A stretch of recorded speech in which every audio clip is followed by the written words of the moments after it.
നമസ്കാരം. ജില്ലാ വാർത്തകളിലേക്ക് സ്വാഗതം. ആദ്യം പ്രധാന വാർത്തകൾ.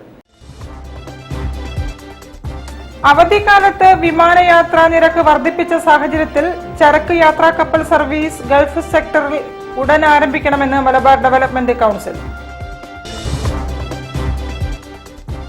വിശുദ്ധ വാരാചരണത്തിന് ക്രൈസ്തവ ദേവാലയങ്ങൾ ഒരുങ്ങി. ഓശാന ഞായറിൽ വിവിധ ചടങ്ങുകൾ.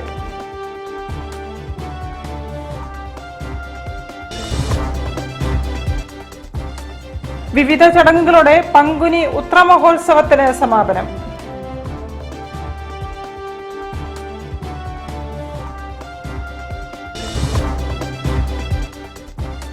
ഫ്ലക്സ് ഷീറ്റുകൾ നിരോധിച്ചതോടെ ചുവരെഴുത്തുകൾ സജീവമായി.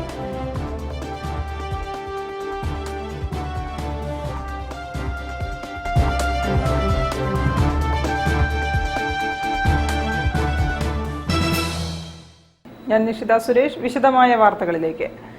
വിമാനയാത്രാ നിരക്കുകൾ 4 ഇരട്ടിയോളം വർദ്ധിച്ച സാഹചര്യത്തിൽ ചരക്കു യാത്രാ കപ്പൽ സർവീസ് ഗൾഫ് കേരള സെക്ടറിൽ ഉടൻ ആരംഭിക്കണമെന്ന് മലബാർ ഡെവലപ്മെന്റ് കൗൺസിൽ. ഇതുമായി ബന്ധപ്പെട്ട് മാർച്ച് 27 നടക്കുന്ന യോഗത്തിൽ അനുകൂല നടപടി പ്രതീക്ഷിക്കുന്നതായും പ്രസിഡന്റ് സി ചാക്കുണ്ണി പറഞ്ഞു. കേരളത്തിൽ അവധിക്കാലം ആരംഭിച്ച സാഹചര്യത്തിൽ വിമാനയാത്രാ നിരക്ക് കേരള ഗൾഫ് സെക്ടറിൽ 3-4 ഇരട്ടിയായി വർദ്ധിപ്പിച്ചിരിക്കുകയാണെന്ന് MDC യോഗം കുറ്റപ്പെടുത്തി. വിമാന അമിത നിരക്കിന് ശാശ്വത പരിഹാരം എന്ന നിലയ്ക്ക് മലബാർ ഡെവലപ്മെന്റ് കൗൺസിൽ കേരള കേന്ദ്ര സർക്കാരുകൾക്ക് കപ്പൽ യാത്രയുമായി ബന്ധപ്പെട്ട് നിവേദനം സമർപ്പിച്ചിരുന്നു. തുടർന്ന് MDC പ്രതിനിധി സംഘം ദുബായ് സന്ദർശിച്ച് വിശദമായ പഠന റിപ്പോർട്ട് കേരള കേന്ദ്ര സർക്കാരുകൾക്ക് സമർപ്പിച്ചു. ഇതിന്റെ അടിസ്ഥാനത്തിൽ കേരള സർക്കാരും മാരിടൈം ബോർഡും കേന്ദ്ര സർക്കാരിന്റെ ഉൾപ്പെടെ എല്ലാ അനുമതികളും നടപടിക്രമങ്ങളും പൂർത്തീകരിച്ചാണ് ടെൻഡർ വിളിച്ചതെന്ന് പ്രസിഡന്റ് സി ചാക്കുണ്ണി പറഞ്ഞു. ഈ സാഹചര്യത്തിലാണ് താൽപര്യമറിയിച്ച കപ്പൽ കമ്പനികളുമായി കേരള മാരിടൈം ബോർഡ് മാർച്ച് 27 കൊച്ചിയിൽ യോഗം വിളിച്ചത്. കൊച്ചിയിൽ നടക്കുന്ന മീറ്റിംഗിൽ വലിയ പ്രതീക്ഷയിലാണ് ഗുണഭോക്താക്കൾ. 27 നടക്കുന്ന മീറ്റിംഗിൽ ടെൻഡർ നടപടികൾ പൂർത്തീകരിച്ച് എത്രയും വേഗം യാത്രാ ചരക്ക് കപ്പൽ സർവീസ് ആരംഭിക്കണമെന്ന് മലബാർ ഡെവലപ്മെന്റ് കൗൺസിൽ അടിയന്തര യോഗം ബന്ധപ്പെട്ടവരോട് അഭ്യർത്ഥിച്ചു. ടെൻഡർ വിളിച്ച് ഇനി സമയമുണ്ടെങ്കിലും വളരെ അഭൂതപൂർവമായ താല്പര്യമാണ് നിരവധി കപ്പൽ കമ്പനികൾ മാരിടൈം ബോർഡിനെ അറിയിച്ചെന്ന് മനസ്സിലാക്കുന്നത്. അതിൻ്റെ അടിസ്ഥാനത്തിൽ ഈ മാർച്ച് 27 സ്വദേശ വിദേശ കപ്പൽ കമ്പനികളുമായി കൊച്ചിയിൽ മാരിടൈം ബോർഡ് ചെയർമാൻ മുൻകൈയെടുത്ത് ഒരു യോഗം വിളിച്ചിട്ടുണ്ടെന്നാണ് മനസ്സിലാക്കുന്നത്. ആ യോഗത്തിൽ ഒരു അനുകൂലമായ തീരുമാനം ഉണ്ടാവുമെന്നാണ് മനസ്സിലാക്കുന്നത്.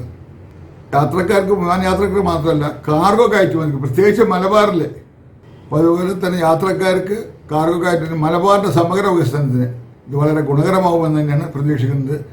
യോഗത്തിൽ പ്രസിഡന്റ് ഷവലിയർ സി ചാക്കുണ്ണി അധ്യക്ഷനായിരുന്നു. General secretary advocate MK Ayyappan, സെക്രട്ടറിമാരായ PI അജയൻ, കുന്നോത്ത് അബൂബക്കർ, വൈസ് പ്രസിഡന്റുമാരായ professor Philip Antony, KP Baby, ഖജാൻജി MV കുഞ്ഞാമു എന്നിവരും സംസാരിച്ചു. News bureau, Kozhikode. വിശുദ്ധ വാരാചരണത്തിന് ക്രൈസ്തവ ദേവാലയങ്ങൾ ഒരുങ്ങി. ഓശാന ഞായറിൽ ദേവാലയങ്ങളിൽ കുരുത്തോല പ്രദക്ഷിണവും തിരുക്കർമ്മങ്ങളും നടന്നു. വിവിധ സ്ഥലങ്ങളിൽ നിരവധി വിശ്വാസികൾ പങ്കെടുത്തു. എന്നെന്നും ജീവിക്കുകയും വാഴുകയും ചെയ്യുന്ന അങ്ങ് ഈ പ്രാർത്ഥന കേട്ടുള്ളമേ. ആമേൻ. ബേപ്പൂർ സെന്റ് ആൻഡ്രൂസ് ദേവാലയത്തിൽ ഓശാന ഞായർ ഭക്ത്യാദരവോടെ ആചരിച്ചു. രാവിലെ കുരുത്തോല വെഞ്ചരിപ്പിനു ശേഷം ജിതേഷിന്റെ ഭവനത്തിൽ നിന്നും തുടങ്ങിയ BC റോഡ് വരെ പോയി തിരിച്ച് പള്ളിയിലേക്ക് കുരുത്തോല പ്രദക്ഷിണം നടന്നു. 500ഓളം പേർ കുരുത്തോല പ്രദക്ഷിണത്തിൽ പങ്കെടുത്തു. തുടർന്ന് പള്ളിയിലെത്തി റവറന്റ് ഫാദർ ജോസഫ് യേശുദാസിന്റെ പ്രധാന കാർമ്മികത്വത്തിൽ ദിവ്യബലിയും വചനപ്രഘോഷണവും കുംഭസാരവും നടന്നു. ഓശാന ഞായറിന്റെ പ്രധാന വിഭവമായ കൊഴുക്കട്ട വിതരണത്തോടെ ചടങ്ങുകൾ സമാപിച്ചു.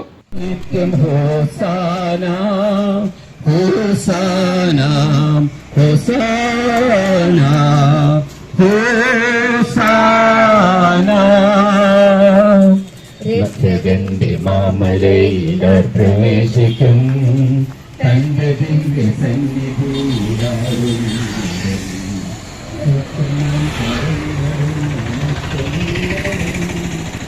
കോഴിക്കോട് മദർ ഓഫ് ഗോഡ് കത്തീഡ്രലിൽ രാവിലെ നടന്ന ഓശാന ഞായർ തിരുക്കർമ്മങ്ങൾക്ക് കോഴിക്കോട് രൂപത ബിഷപ്പ് ഡോക്ടർ വർഗീസ് ചക്കാലക്കൽ കാർമ്മികത്വം വഹിച്ചു. സെന്റ് വിൻസെന്റ് ഹോമിൽ നിന്നും ആരംഭിച്ച കുരുത്തോല പ്രദക്ഷിണം മദർ ഓഫ് ഗോഡ് കത്തീഡ്രലിൽ എത്തിയ ശേഷം ദിവ്യബലിയും നടന്നു. ഓശാന ഞായറിന്റെ ഭാഗമായി തൈല പരികർമ്മ പൂജയും നടന്നു. News bureau, Kozhikode. കോഴിക്കോട് തളി ശ്രീ മഹാഗണപതി ശ്രീ ബാലസുബ്രഹ്മണ്യ ക്ഷേത്രത്തിൽ പങ്കുനി ഉത്രമഹോത്സവം സമാപിച്ചു. 3 ദിവസങ്ങളിലായാണ് പൂജകളും നഗരപ്രദക്ഷിണവും കാവടി വരവും ഉൾപ്പെടെ വിവിധ ചടങ്ങുകൾ നടന്നത്. ക്ഷേത്രം പുരോഹിതർ നേതൃത്വം നൽകി.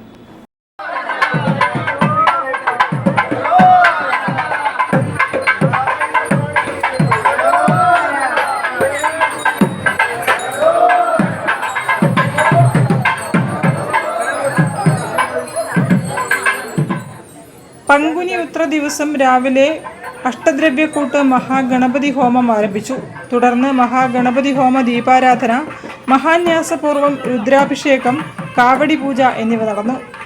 രാവിലെ പാളയം പുതിയ കോവിലകം മാരിയമ്മൻ കോവിലിൽ നിന്നും ആരംഭിച്ച് പാൽക്കുടം വരവ്, പാളയം റോഡ് രേണുക മാരിയമ്മൻ കോവിൽ, തളി റോഡ് വഴി ക്ഷേത്രത്തിലെത്തി.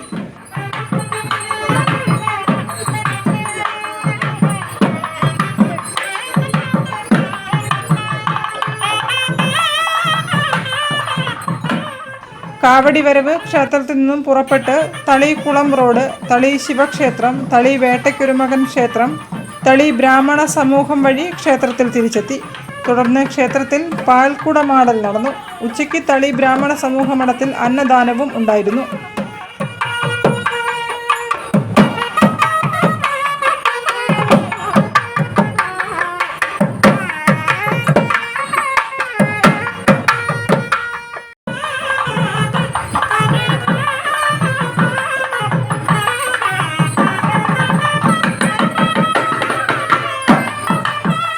പൂജാതി കർമ്മങ്ങൾക്ക് ക്ഷേത്രം പുരോഹിതൻ ബ്രഹ്മശ്രീ ബാലസുബ്രഹ്മണ്യ ശർമ്മ മുഖ്യ കാർമ്മികത്വം വഹിച്ചു.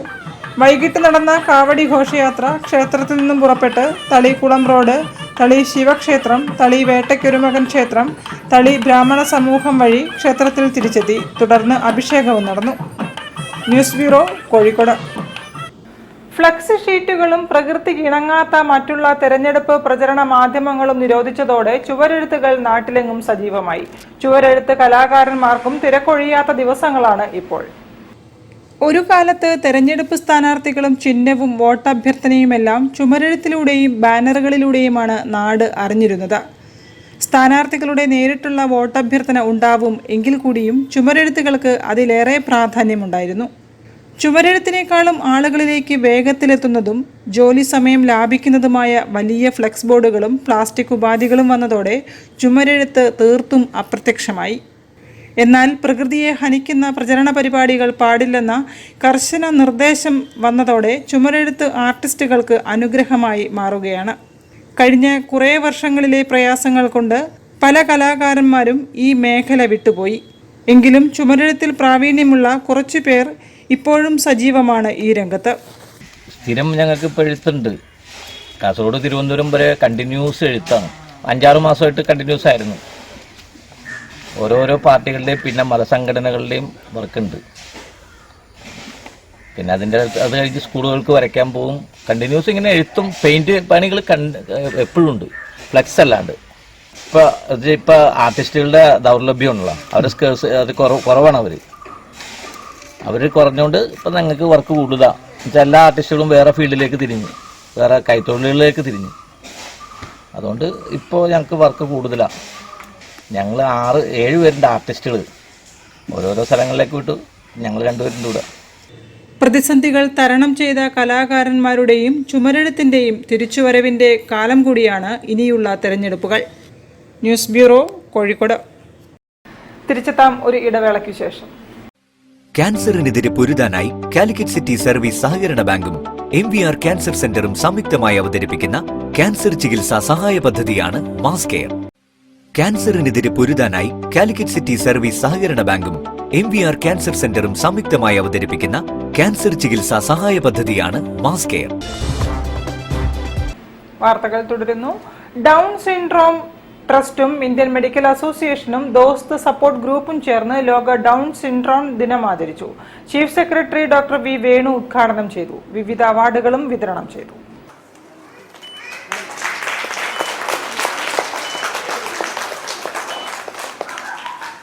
കോഴിക്കോട്ട് നടന്ന ലോക ഡൗൺ സിൻഡ്രോം ദിനാചരണം chief secretary doctor V Venu ഉദ്ഘാടനം ചെയ്തു.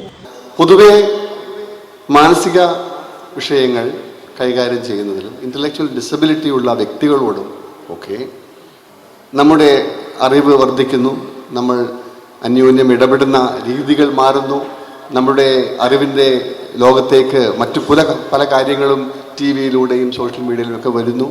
അതിൻ്റെയൊക്കെ ഫലമായി, അനന്തരഫലമായി ഒരു പക്ഷേ ഈ ഒരു മാറ്റം, ഒരു പോസിറ്റീവ് ദിശയിലേക്കുള്ള ഒരു മാറ്റം നമുക്ക് കാണാൻ സാധിക്കുമെന്നാണ് എനിക്ക് തോന്നുന്നത്. എങ്കിലും ഇവിടെ പറഞ്ഞതുപോലെ ധാരാളം മുന്നോട്ട് പോകാനുണ്ട്. ആൾക്കാരെ ഓരോ പെട്ടിയിൽ അടയ്ക്കാനുള്ള നമ്മുടെ പ്രവണത, നമ്മളെപ്പോലെ അല്ലാത്തവരെ കാണുമ്പോൾ അവരെക്കുറിച്ചിട്ടുള്ള നിർവചനങ്ങൾ, ലളിതമായ ചില നിർവചനങ്ങളിലേക്ക് അവരെ, ആ സമൂഹത്തിനെ, ആ വ്യക്തികളെ കൊണ്ടിടാനുള്ള മനുഷ്യൻ്റെ ഒരു വളരെ ആലസ്യപൂർണമായിട്ടുള്ള ഒരു രീതി, ഇതെല്ലാം ഇന്നും നിലനിന്നു പോകുന്നു. അപ്പം അങ്ങനെയുള്ളൊരു ലോകത്ത് സത്യം പറഞ്ഞാൽ ഇതിനെക്കുറിച്ചിട്ടുള്ള അവബോധം വർദ്ധിപ്പിക്കേണ്ടത് അവർക്കിടയിലാണ്. അതിതുപോലെയുള്ള നമ്മുടെ ഈ ആഘോഷങ്ങളും ഇതിനെക്കുറിച്ചിട്ടുള്ള ചർച്ചകളുമെല്ലാം പൊതുസമൂഹത്തിൽ ഇതിനെക്കുറിച്ചിട്ടുള്ള അവഗാഹം വർദ്ധിപ്പിക്കാൻ തീർച്ചയായും സഹായകരമാകും എന്ന് തന്നെയാണ് ഞാൻ വിശ്വസിക്കുന്നത്. IMA president doctor Raju Balram അധ്യക്ഷത വഹിച്ചു. ദോസ്ത് അവാർഡുകൾ സിസ്റ്റർ OP പൗളിനും മുഹമ്മദ് നഗാഷ് അഗ്ഫയ്ക്കും ചീഫ് സെക്രട്ടറി സമ്മാനിച്ചു. Collector Snehil Kumar Singh, IAP president doctor TG Sindhu, ULCC foundation director doctor MK Jayaraj, IMA secretary doctor TP Ashraf തുടങ്ങിയവർ സംസാരിച്ചു. News bureau, Kozhikode. തെരഞ്ഞെടുപ്പ് പര്യടനത്തിൽ വോട്ടർമാരെ വിസ്മയിപ്പിച്ചും ആവേശത്തിലാഴ്ത്തിയും ഷാഫി പറമ്പിൽ. പ്രചരണത്തിനായി എത്തിയ കാർ മാറ്റിവെച്ച് മരുതോങ്കര പശുക്കടവിൽ നിന്നും മുള്ളൻകുന്നിലേക്ക് സ്വയം ജീപ്പ് ഓടിച്ചാണ് സ്ഥാനാർത്ഥി പോയത്. യാത്രയിൽ ഓരോ വോട്ടർമാരെയും അഭിവാദ്യം ചെയ്യാനും ഷാഫി മറന്നില്ല.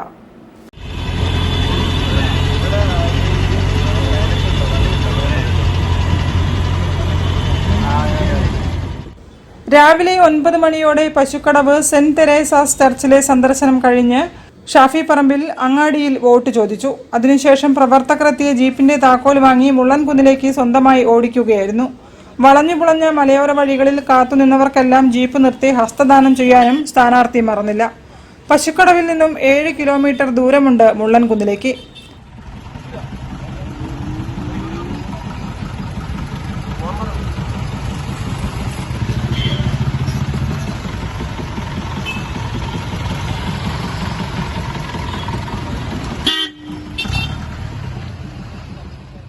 News bureau, Kozhikode. കൈതപ്രം വിശ്വനാഥൻ അനുസ്മരണവും പുസ്തക പ്രകാശനവും ബേപ്പൂർ നാട്യമുദ്ര നൃത്ത വിദ്യാലയത്തിൽ നടന്നു. വിചാരണ കൂടാതെ എന്ന പുസ്തകം പത്മശ്രീ കൈതപ്രം ദാമോദരൻ നമ്പൂതിരി വി സനോജിന് നൽകി പ്രകാശനം ചെയ്തു.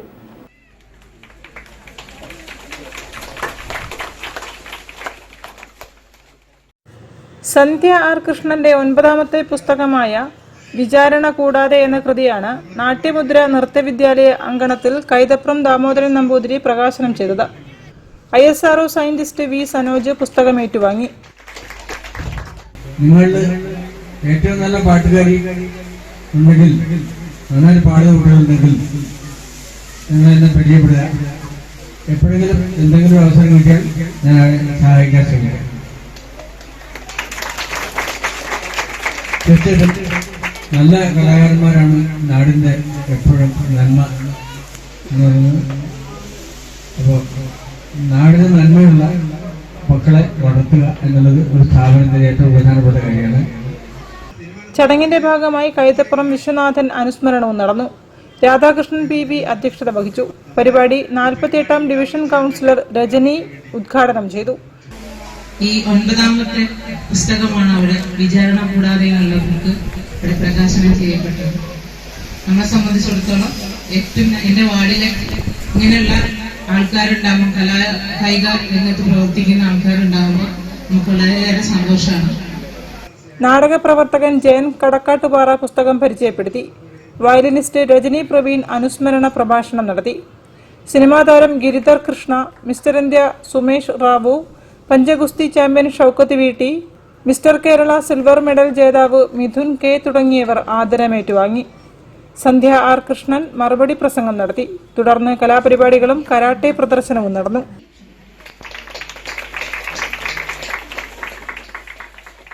News bureau, Beypore. CVN കളരി പ്രസ്ഥാനത്തിന്റെ സ്ഥാപകരിൽ ഒരാളായ പി ഗോപാലൻ ഗുരുക്കളുടെ 50ാം ചരമവാർഷിക വിവിധ പരിപാടികളോടെ ആചരിക്കും. ഈസ്റ്റ് ഹിൽ അനുവില്ല ഗ്രൗണ്ടിൽ നടക്കുന്ന പരിപാടി തോട്ടത്തിൽ രവീന്ദ്രൻ MLA ഉദ്ഘാടനം ചെയ്യും.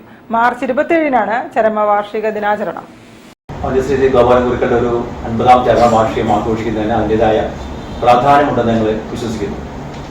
അതേ ബന്ധപ്പെട്ടുകൊണ്ട് നേരത്തെ പറഞ്ഞ പോലെ തന്നെ പല വ്യത്യസ്ത പരിപാടികൾ ആഘോഷിക്കുന്നതിന് തുടക്കം ഈ 27-ാം തീയതി മറ്റന്നാൾ ബുധനാഴ്ച വൈകുന്നേരം 6 മണിക്ക് അതിൻ്റെ ഔപചാരികമായ ഉദ്ഘാടന കർമ്മം നിർവഹിക്കപ്പെടുകയാണ്. മെയ് 1-ാം തീയതി കളരി ഫൈറ്റ് ചാമ്പ്യൻഷിപ്പാണ് നടക്കുന്നത്. അത് കേരളത്തിൽ നിന്ന് മാത്രമല്ല മറ്റ് സംസ്ഥാനങ്ങളിൽ നിന്നും കളരി അഭ്യാസികൾ പങ്കെടുത്തുകൊണ്ട് കോഴിക്കോട് വെച്ചുകൊണ്ടാണ് ഈ കളരി ഫൈറ്റ് ചാമ്പ്യൻഷിപ്പ് നടക്കുന്നത്. ജൂലൈ 14-ാം തീയതി ഒരു സെമിനാർ നടക്കുന്നുണ്ട്. ആ മർമ്മ ചികിത്സയെ ഒന്ന് പ്രോത്സാഹിപ്പിക്കാൻ വേണ്ടി ഈ രംഗത്തുള്ള പ്രഗത്ഭരെ പങ്കെടുപ്പിച്ചുകൊണ്ട് ഒരു സെമിനാർ കളരി പരിസരത്തുള്ള വായനശാലയിൽ വെച്ചുകൊണ്ട് വിപുലമായി നടത്തണം എന്നാണ് ഞങ്ങളുടെ കളരി കമ്മിറ്റിയും ഇതിന്റെ സഹസംഘവും ആലോചിച്ചിട്ടുള്ളത്. പി ഗോപാലൻ ഗുരുക്കളുടെ 50ാമത് ചരമവാർഷികം ഒരു വർഷം നീണ്ടു നിൽക്കുന്ന വിപുലമായ പരിപാടികളോടെയാണ് നടത്തുന്നത്. കളരിപ്പയറ്റ് ചാമ്പ്യൻഷിപ്പ്, സെമിനാർ, മെഗാ കളരി വന്ദനം, ഡോക്യുമെന്ററി, വിളംബര ജാഥ, സമാപന സമ്മേളനം എന്നിവയാണ് ദിനാചരണത്തിൽ ഉൾപ്പെടുത്തിയിരിക്കുന്നത്. മാർച്ച് 27-ന് അനുവില്ല ഗ്രൗണ്ടിൽ വെച്ച് നടക്കുന്ന പരിപാടികൾ തോട്ടത്തിൽ രവീന്ദ്രൻ MLA ഉദ്ഘാടനം ചെയ്യും. മറ്റ് വിശിഷ്ട വ്യക്തികളും പരിപാടികളിൽ പങ്കെടുക്കുമെന്ന് സ്വാഗത സംഘം ഭാരവാഹികൾ വാർത്താസമ്മേളനത്തിൽ പറഞ്ഞു. News bureau, Kozhikode. വാർത്തകളിൽ ഒരു ഇടവേള കൂടി. ക്യാൻസറിനെതിരെ പൊരുതാനായി കാലിക്കറ്റ് സിറ്റി സർവീസ് സഹകരണ ബാങ്കും MVR ക്യാൻസർ സെന്ററും സംയുക്തമായി അവതരിപ്പിക്കുന്ന ക്യാൻസർ ചികിത്സാ സഹായ പദ്ധതിയാണ് മാസ് കെയർ. ക്യാൻസറിനെതിരെ പൊരുതാനായി കാലിക്കറ്റ് സിറ്റി സർവീസ് സഹകരണ ബാങ്കും MVR ക്യാൻസർ സെന്ററും സംയുക്തമായി അവതരിപ്പിക്കുന്ന ക്യാൻസർ ചികിത്സാ സഹായ പദ്ധതിയാണ് മാസ് കെയർ. വാർത്തകൾ തുടരുന്നു. വോയിസ് അമ്പലപ്പടിയുടെ ആഭിമുഖ്യത്തിൽ ഒതങ്ങാട്ട് മുഹമ്മദ് കോയയുടെ സ്മരണാർത്ഥം സംസ്ഥാനതല ഓപ്പൺ വോളിബോൾ ടൂർണമെന്റ് നടത്തുന്നു. മാർച്ച് 27 മുതൽ 31 വരെ Eranhikkal PVS higher secondary school ഗ്രൗണ്ടിലാണ് ടൂർണമെന്റ് നടക്കുന്നത്. കളിയാട്ടം എന്നാണ് മൊത്തത്തിൽ ഇതിനെ പറയപ്പെടുന്നത്. കളിയും ആട്ടവും. അപ്പോൾ വോളിബോളും ഉണ്ട്. അതോടൊപ്പം തന്നെ നമ്മുടെ സ്റ്റേജ് പ്രോഗ്രാം പരിപാടികളുണ്ട്. ഡാൻസ്, സ്കിറ്റ്, ചെറിയ കരോക്കെ ഗാനം, ഇങ്ങനെയുള്ള ഒരു പരിപാടി. അത് വൈകുന്നേരം 6 മണിക്ക് തന്നെ തുടങ്ങുകയാണ്. അത് തുടങ്ങി വോളിബോൾ തുടങ്ങുന്നത് വരെ ഇങ്ങനെയുള്ള കലാപരിപാടികളാണ്. അത് ദിവസേന ഉണ്ട്. എല്ലാ 4 ദിവസവും കലാപരിപാടികളുണ്ട്. ഇതോടൊപ്പം തന്നെ കുടുംബശ്രീകൾ, റെസിഡൻസ് അസോസിയേഷൻ, അതുപോലുള്ള ആളുകളുടെ ചെറിയ ചെറിയ കടകളൊക്കെ ഉണ്ട്. എരഞ്ഞിക്കൽ അമ്പലപ്പടി ജനകീയ കൂട്ടായ്മയാണ് ടൂർണമെന്റ് ഒരുക്കുന്നത്. Task Makkaneri, Kannur sports authority of India, NSS Chelannur, Christ college Irinjalakuda, jolly brothers Atholi, saint Peter's college Kolenchery, voice Ambalappadi എന്നീ 8 ടീമുകൾ മത്സരിക്കും. ഒരു ദിവസം 2 കളികൾ വീതം രാത്രി 7 മണിക്കും 9:30ക്കുമാണ് കളികൾ സജ്ജീകരിച്ചിരിക്കുന്നത്. വിജയികൾക്ക് EP കോയ സ്മാരക ട്രോഫിയും ഒതങ്ങാട്ട് മുഹമ്മദ് കോയ സ്മാരക ഷീൽഡും റണ്ണേഴ്സിന് KP സുരേന്ദ്രൻ സ്മാരക ട്രോഫിയും സമ്മാനിക്കും. വോളിബോൾ മത്സരത്തിന്റെ അനുബന്ധ പരിപാടിയായി കളിയാട്ടം 2024 പ്രോഗ്രാമും സംഘടിപ്പിക്കുമെന്ന് chairman Jaffar Poomakkoth, general convener Muraleedharan C, convener Sasikumar Puthanayil തുടങ്ങിയവർ അറിയിച്ചു. News bureau, Kozhikode. കേരള പത്മശാലീയ സമാജവും പൽപ്പു ചാരിറ്റബിൾ ട്രസ്റ്റും ശ്രീകാന്ത് ഐ കെയർ സെന്ററും ചേർന്ന് നേത്രരോഗ പരിശോധനയും സൗജന്യ മരുന്ന് വിതരണവും നടത്തി. പരിപാടി ഡോക്ടർ PP പ്രമോദ് കുമാർ ഉദ്ഘാടനം ചെയ്തു. നിരവധി പ്രദേശവാസികൾ ക്യാമ്പിൽ പങ്കെടുത്തു. സ്ഥിരമായി മരുന്ന് കഴിക്കുന്ന നിർധനരായ രോഗികൾക്കാണ് മരുന്നുകൾ സൗജന്യമായി നൽകിയത്. നേത്രരോഗ പരിശോധനാ ക്യാമ്പും മരുന്ന് വിതരണവും health services assistant director doctor PP Pramod Kumar ഉദ്ഘാടനം ചെയ്തു. ശബരിമല മാളികപ്പുറം മുൻ മേൽശാന്തി കറുവക്കാട്ടിലത്ത് ശംഭു നമ്പൂതിരി ദീപം തെളിയിച്ചു. സമാജം സംസ്ഥാന ജനറൽ സെക്രട്ടറി കാളക്കണ്ടി അരുൺകുമാർ ചടങ്ങിൽ അധ്യക്ഷത വഹിച്ചു.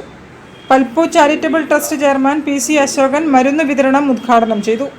പരിപാടിയിൽ വിവേകാനന്ദൻ MK, ജഗീഷ് കണ്ണഞ്ചേരി, ഉണ്ണി കരിപ്പാളി, നിഷ അനിൽകുമാർ, സ്വരാജ്, സുധി, രാജേഷ് തുടങ്ങിയവർ സംസാരിച്ചു. പൽപ്പു ചാരിറ്റബിൾ കണ്ണഞ്ചേരി ശാഖാ ഭാരവാഹികളും ചടങ്ങിൽ പങ്കെടുത്തു. News bureau, Kozhikode. ബേപ്പൂർ മേഖലയുടെ UDF തെരഞ്ഞെടുപ്പ് കൺവെൻഷൻ അനുഗ്രഹ ഓഡിറ്റോറിയത്തിൽ നടന്നു. KPCC general secretary PM Niyas ഉദ്ഘാടനം ചെയ്തു. UDF നേതാക്കളും മണ്ഡലം കമ്മിറ്റി ഭാരവാഹികളും പങ്കെടുത്തു. ബേപ്പൂർ മേഖല UDF തെരഞ്ഞെടുപ്പ് കൺവെൻഷൻ അരക്കിണർ അനുഗ്രഹ ഓഡിറ്റോറിയത്തിൽ നടന്നു. KPCC general secretary advocate PM Niyas ഉദ്ഘാടനം ചെയ്തു. നമ്മുടെ ഇന്ത്യ എന്ന് പറയുന്ന മഹത്തായ രാജ്യം, ആ രാജ്യത്തിലെ ജാതികൾക്കും മതങ്ങൾക്കും ദേശങ്ങൾക്കും ഭാഷകൾക്കും സംസ്കാരങ്ങൾക്കും അപ്പുറമായി നാം ഒന്നാണ്, നമ്മൾ ഇന്ത്യക്കാരാണ് എന്ന അഭിമാനബോധത്തോടുകൂടിയാണ് നമ്മൾ ജീവിച്ചു വന്നത്. നമുക്കെല്ലാവർക്കും അറിയാം, സൗദി അറേബ്യ അറബ് രാജ്യമാണ്, നേപ്പാൾ ഹിന്ദു രാജ്യമാണ്, അതുപോലെ തന്നെ ബ്രിട്ടീഷ് എന്നൊക്കെ നമ്മൾ കേട്ടിട്ടുണ്ട്. നമ്മുടെ UK അത് ക്രിസ്ത്യൻ രാജ്യമാണ്, അമേരിക്ക ക്രിസ്ത്യൻ രാജ്യമാണ്. എന്നാൽ ഇന്ത്യ ഒരു മതത്തിനും പ്രാമുഖ്യമില്ലാതെ എല്ലാ മതങ്ങൾക്കും ഒരുപോലെ അംഗീകാരം കൊടുത്തുകൊണ്ട് എല്ലാവർക്കും വിശ്വസിക്കുവാനും അവരുടെ മതപരമായി അവരുടെ ആചാരാനുഷ്ഠാനങ്ങൾക്കനുസരിച്ച് ജീവിക്കാനും കഴിയുന്ന ഒരു രാജ്യമായാണ് ഇന്ത്യൻ നാഷണൽ കോൺഗ്രസ് സ്വാതന്ത്ര്യം നേടിയെടുത്തപ്പോൾ നമ്മുടെ അതിശക്തമായ ഭരണഘടന ഉണ്ടാക്കിക്കൊണ്ട് മുന്നോട്ട് പോയി. ചെയർമാൻ MI മുഹമ്മദ് അധ്യക്ഷനായിരുന്നു. KPCC അംഗം KP ബാബു, TK Abdul Gafoor, AM Anilkumar, SV Shereena, Ahammed Goya, Jabbar master, VV Raveendran എന്നിവർ സംസാരിച്ചു. M അഹമ്മദ് ഗോയ, രമേശ് നമ്പിയത്ത്, രാജീവൻ തിരുവച്ചിറ, ഷഫീഖ് അരക്കിണർ, മലയിൽ ഗീത, നൂർജഹാൻ VP തുടങ്ങിയവരും സംബന്ധിച്ചു. News bureau, Beypore. ഭിന്നശേഷിക്കാരായ കുരുന്നുകൾക്ക് വിമാനത്തിൽ യാത്ര ചെയ്യാൻ അവസരമൊരുക്കി Perambra Abufa international trading LLP ഇലാസിയ മാർച്ച് 26-നാണ് മാലാഖ കുഞ്ഞുങ്ങൾക്ക് സ്വപ്ന നൗകയിലൊരു ആകാശയാത്ര എന്ന പേരിൽ വിമാനയാത്ര സംഘടിപ്പിക്കുന്നത്. ബസ് നമ്മൾ കൊച്ചിയിലേക്ക് AC ബസ്സിലാണ് നമ്മൾ അവരെ കൊണ്ടുവന്നത്. ലുലു മാളും കൊച്ചി മെട്രോയും പിന്നെ അവിടെ കൊച്ചി ഒന്ന് കാണിച്ചിട്ട് വൈകുന്നേരം ഒരു 5 മണിക്ക് കൊച്ചി എയർപോർട്ടിലേക്ക് പോകും. കൊച്ചി എയർപോർട്ടിന് 7 മണിക്കാണ് ഫ്ലൈറ്റ് വരുന്നത്. നേരെ കണ്ണൂരിലേക്കാണ് ഫ്ലൈറ്റ് വരുന്നത്. അവിടുന്ന് നേരെ പേരാമ്പ്ര എത്തിക്കുന്നത്. 1 ഡേ ട്രിപ്പാണ് നമ്മൾ ഉദ്ദേശിക്കുന്നത്. ഈ 30ഓളം കുട്ടികളെന്ന് പറഞ്ഞാൽ സ്പെഷ്യലി ചാലഞ്ചഡ് ആയിട്ടുള്ള ഓട്ടിസം ബാധിച്ച അങ്ങനെ ഡിഫറെൻ്റ് ആയിട്ടുള്ള ഡിസീസസ് ഉള്ള കുട്ടികളാണ്. അപ്പം ഒന്നാമത് ഒരു പുവർ ഫാമിലിയാണ്.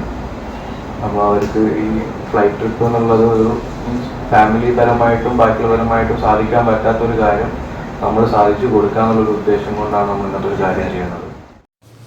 സ്പെഷ്യലി ചലഞ്ചഡായ 30 കുഞ്ഞുങ്ങളും അവരുടെ മാതാപിതാക്കളും പ്രിയപ്പെട്ട അധ്യാപകരുമായി 65 പേർക്കാണ് പ്രത്യേക വിമാനയാത്ര ഒരുക്കുന്നത്. മാർച്ച് 26-ന് രാവിലെ പേരാമ്പ്രയിൽ നിന്നും റോഡ് മാർഗമാണ് യാത്ര ആരംഭിക്കുക. തുടർന്ന് കൊച്ചിയിലിറങ്ങി അവിടെ ലുലു മാളും മെട്രോയും സന്ദർശിച്ച ശേഷം തിരികെ കൊച്ചി ഇന്റർനാഷണൽ എയർപോർട്ടിൽ നിന്നും വിമാനമാർഗം കണ്ണൂരിലേക്ക് മടങ്ങുന്ന രീതിയിലാണ് യാത്ര പ്ലാൻ ചെയ്തിരിക്കുന്നതെന്ന് ഇലാസിയ ഭാരവാഹികളായ ഡോക്ടർ ഫ്രൽബിൻ റഹ്മാൻ, മിഥുൻ ലാജ്, അമൽ ലാജ് തുടങ്ങിയവർ വാർത്താസമ്മേളനത്തിൽ പറഞ്ഞു. News bureau, Kozhikode. കൂടുതൽ വാർത്തകൾക്കും വിശേഷങ്ങൾക്കും കോഴിക്കോട് ജില്ലാ വാർത്തകൾ എന്ന യൂട്യൂബ് ചാനൽ സന്ദർശിക്കുക. പ്രധാന വാർത്തകൾ ഒരിക്കൽ കൂടി. അവധിക്കാലത്ത് വിമാനയാത്രാ നിരക്ക് വർദ്ധിപ്പിച്ച സാഹചര്യത്തിൽ ചരക്ക് യാത്രാ കപ്പൽ സർവീസ് ഗൾഫ് സെക്ടറിൽ ഉടൻ ആരംഭിക്കണമെന്ന് മലബാർ ഡെവലപ്മെന്റ് കൗൺസിൽ. വിശുദ്ധ വാരാചരണത്തിന് ക്രൈസ്തവ ദേവാലയങ്ങൾ ഒരുങ്ങി. ഓശാന ഞായറിൽ വിവിധ ചടങ്ങുകൾ.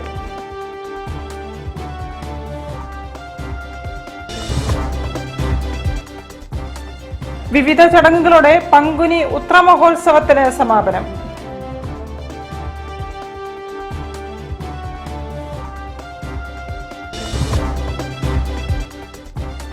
ഫ്ലക്സ് ഷീറ്റുകൾ നിരോധിച്ചതോടെ ചുവരെഴുത്തുകൾ സജീവമായി.